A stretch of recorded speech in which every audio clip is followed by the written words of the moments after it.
Today I did something I have never done in my entire life. You know, you get Took to a shower? No. I've showered in my life. Oh, okay. Yeah, in my life I've showered. But you get to a point in your life that you're like, I've done everything. What else is there to do? I've tried stuff. I've had all different kinds of weird sex. I've tried different foods. I've traveled. You know, you just feel like you've done a lot of stuff. There's not a lot of things left on the haven't done list. Mhm. I mean, you know, for me, there's a lot of stuff on my haven't done list, but it's stuff I don't want to do. Or is it like a list that you want to get to? No, it's not a bucket list. This is not something I would have put on any list ever. It's something that I okay. would have never wanted to do in a million years, but I did it today. Under protest, or okay, what was it? Well, do you want to try to guess? No, I'm not going to guess. Okay. I would guess stupid things. Drove a motorcycle. Went to a Star Wars movie. Had sex with another girl. Yeah, these are all things I've never done washed that your feet. Well, today I fainted. Did you really? Yep. I fainted today. How is that possible? Why? How? What happened? I got to tell you, you know, I've had friends over the years who have fainted for different reasons, and they tell you the story and they're like, and then I fainted.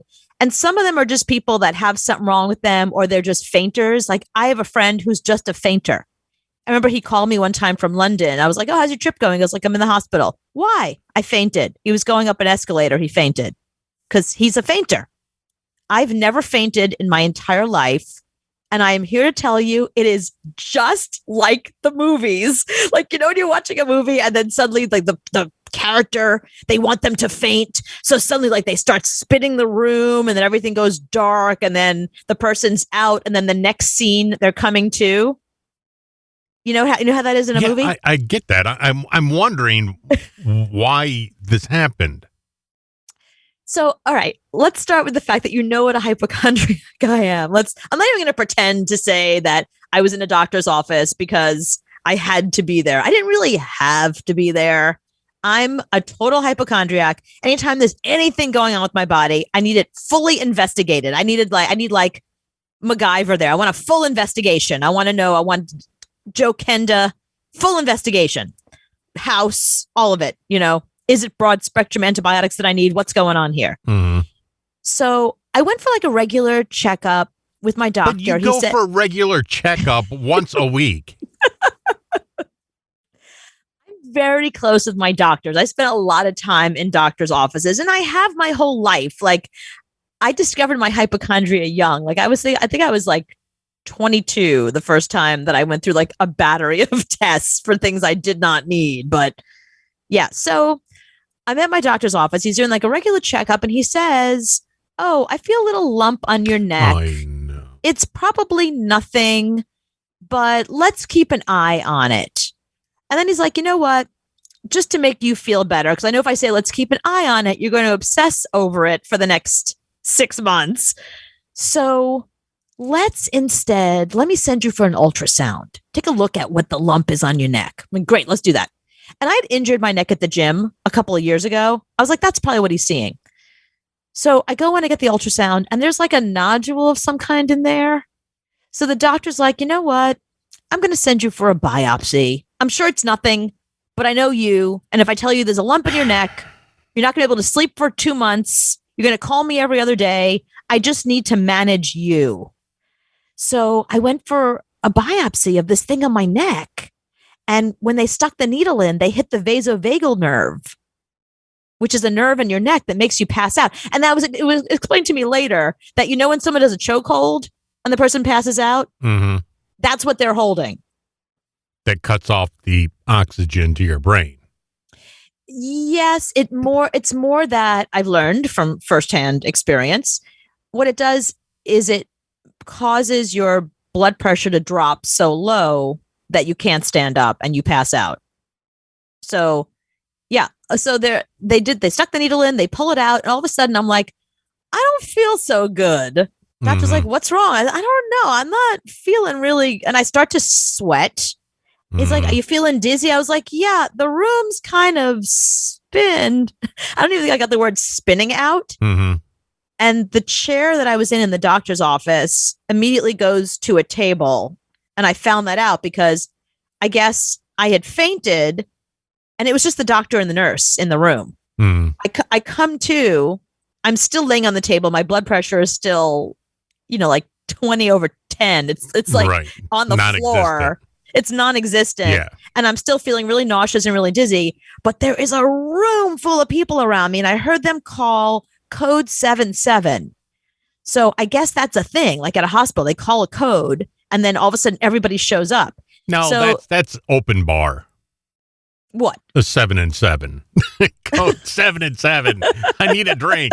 This girl's driving me to drink. Bring alcohol fast. This bitch is getting on my nerves. I need to get buzzed to deal with her. 420 next. Code 77 now. Code 420 next. If I wasn't such a hypochondriac, I wouldn't have been in the situation to begin with. I would have been just gone home, gone on with my life, and that would have been that. So I wake up and there are, let me see, 1, 2, 3, 4, 5 people standing around me. The doctor has my wrist and he's taking my pulse. Another nurse had put like a little thing on my finger to check my oxygen. Right. Another nurse is standing to my left and she has the armband thing to check your blood pressure, the blood pressure cuff. Yeah. She's got that thing going. There is another nurse who is holding a trash can next to me in case I have to vomit, because I said I was really nauseous, and I guess people do end up vomiting in these situations. She's holding the trash can, and then another nurse, because I guess I was just sweating profusely, has ice packs, and she's putting it on my head and my neck to cool me off, and they're all talking to each other. Because I guess I had fainted. So they stopped talking to me because I was no longer talking. So I come to and I'm still in that place where I'm really dizzy and I'm talking like this because I'm not quite sure what's happening to me and I'm freaking out a little bit. And they're like, breathe. You're going to be fine. Just lay here and breathe. Keep your eyes closed. They don't want me to, because when you open your eyes, then you get real dizzy. So they're like, keep your eyes closed. Just be calm. Breathe. So I was there like, I don't know, it took like 20 minutes to get my blood pressure back to normal, that I was able to at least sit up. Mm-hmm. Yeah. So then they walked me out and they're like, don't walk home. They stuck me in a cab. Yeah, that happened one time. They had to do this surgery on my finger, but they didn't knock me out. They just like numbed up my finger. And when I saw them slicing at my finger, I passed out. No. Yeah. I was like, bleh, gone. No. So then they come back in and, bringing you drinks and, where you need Coca-Cola, you need Sprite, whatever. Yeah, I don't like that kind of stuff. I pass out so easy. Was that the first time, the only time you ever passed out? I think that's the only time I ever passed out. But wait, so when you passed out, was it the same thing? Did you start seeing stars and was it black? I just remember getting really hot and sweating. Yep. And then I'm like, I'm just going to close my eyes now. Right. And that's what it was. I can't deal with pain. So if you put pain somewhere on my body, that's it. I'm gone. I mean, when I had an IV a couple of weeks ago, and when they were I was almost gone doing, I can't handle it. I don't like pain. Yeah. So are they going to check and see what that thing is on your neck? It's nothing. It's funny because as I was there, they pulled out a little piece. He's like, this is nothing. I'm sure it's just a cyst and it's benign. And he brought it in. He ran it through the labs while I was there. So when he came back, he's like, yeah, it was a doctor. And it's not a radiologist or a technician who does it. The actual doctor does it.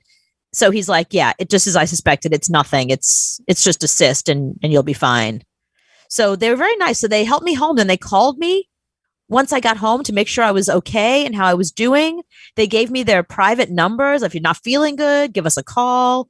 Let us know. They don't need to give you that number. Yeah, it was a very traumatic day. I've never fainted before. But again, it is just like in the movies. It's everything they do in the movies. You go, nah, life isn't really like that. Fainting is. They should tell your boyfriend where that vein is. Oh.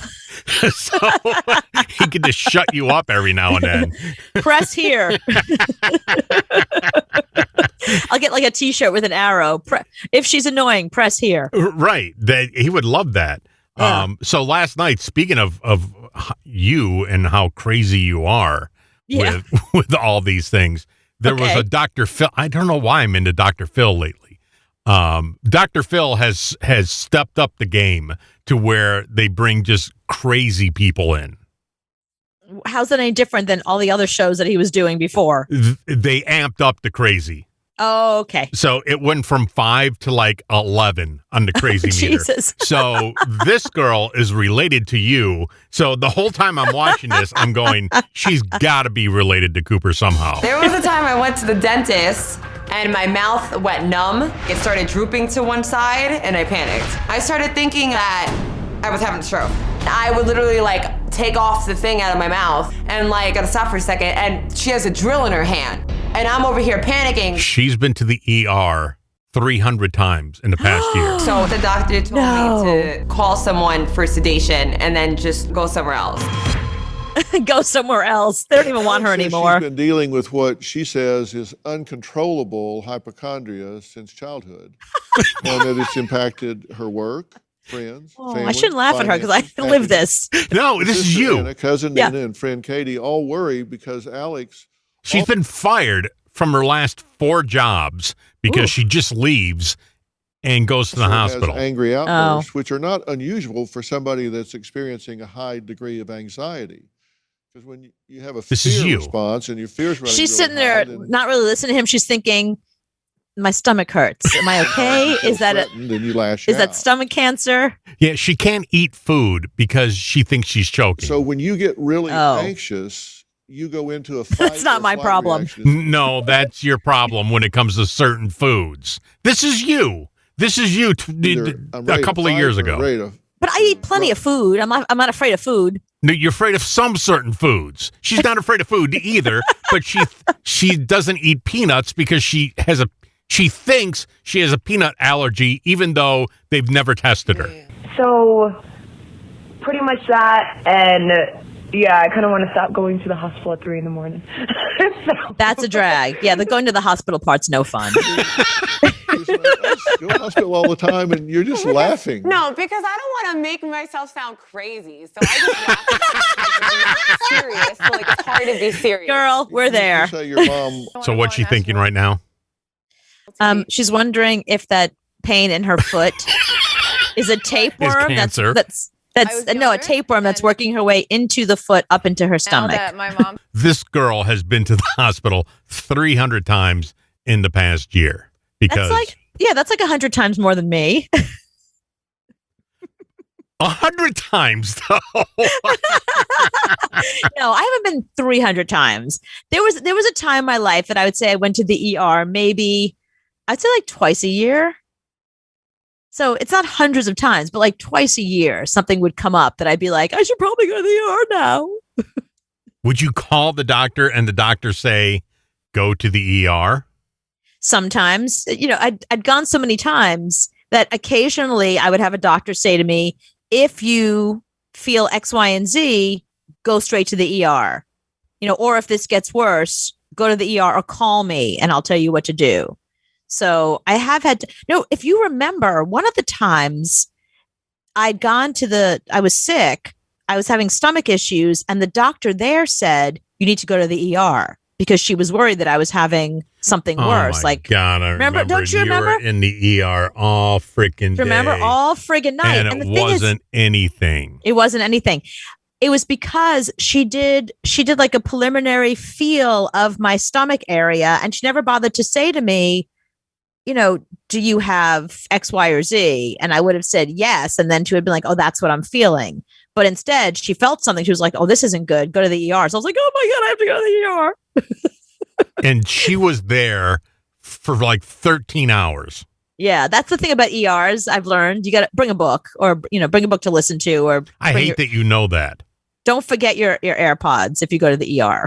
I'm just telling you right now, especially now during COVID. That's been the hardest thing. Like during COVID, I don't go to the ER anymore. I will not go near a hospital now because of COVID. So you would even go to that little Minute Clinic ER place. All this is coming back to me. It's like I blocked this out of my head, how wacky you are, and just like this girl on Dr. Phil. It's totally coming back to me now. I love urgent care. And my favorite thing is they know me there. I walk in, they're like, Coop, what now? It's great. Like, you make friends there. I'm like, hey, Andrea, what's going on? It's my finger this time. Or it's my, it's this time. They know you. They bring you in. Hey, Cooper's here. I totally blocked this out of my head. Yeah. No, here's the problem with it. This girl's going to run into this problem. Here's the problem with I'm a little bit of a hypochondriac. She's a huge hypochondriac. When she has something really wrong with her, no one's going to believe her. She's the girl who cried wolf. Like, she's the girl who cried tumor. Do you know what I mean? That's the problem. Mm-hmm. Is that if you ever get really sick, it's funny because I remember my doctor was retiring. So I had to go to a new doctor and they said, oh, just get your records. And this was years ago before they digitized everything. So I was like, oh, okay. Like, how do I do that? Like, oh, well, they probably have a folder. Just bring the folder over. It was like, go to the 3rd floor and bring the folder to the 10th floor kind of thing. So I go in, I get my folder and they're like, do you want the whole thing? I was like, what do you mean the whole thing? Well, you've got a really big, it's a huge folder here. And it was this big giant, like, it was one in of a those box. dollies on a wheel. It was like a big giant box, and I remember I was like 25. So it wasn't like, it wasn't like I was 80. So I had like a whole lifetime of stuff. I was 25 and I had a box. You had 2 men in a truck. Bring your records into the ER. I had to hire somebody.